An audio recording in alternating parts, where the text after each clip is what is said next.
Good evening everyone. So I am Magdalene Vilaro from Batch 4. So yung topic po natin today is paano suriin ang espiritu. Distinguishing between spirits. Ang Bible scripture po na ibinahagi ni Pastor Russell today ay matatagpuan sa 1 John 4:1.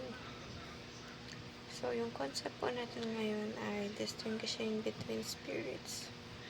So, ito po yung description niya. Discernment of spirits primarily is the ability to judge between true and false teachings by the standard of Scripture. This may include the ability to recognize the influence of the Holy Spirit or of a demonic spirits in a person. So, ito po yung mga teachings, 3 tests of spirits or spirit. First is, the test of doctrine aligns with God's truth. The test of practice reflects God's holiness.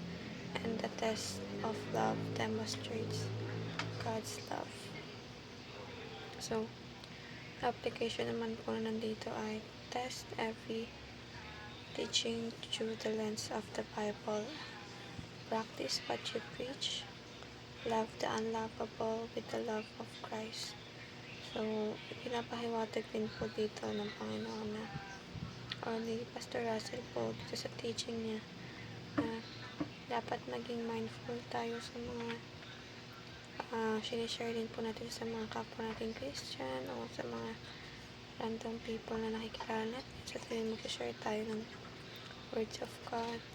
So, kailangan po yung lahat din ng mga sinasabi natin ay pinagbabase natin ay sa Bible o sa Biblia.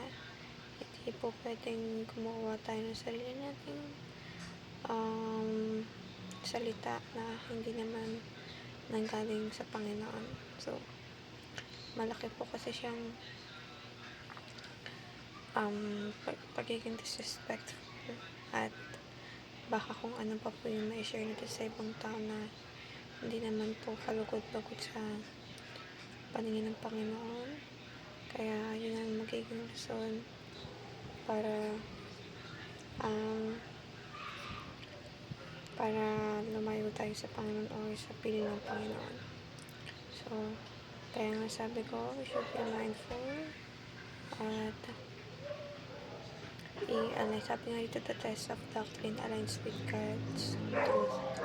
So, kasi yung mga nakalagay sa Bible ay talagang nanggaling sa Panginoon.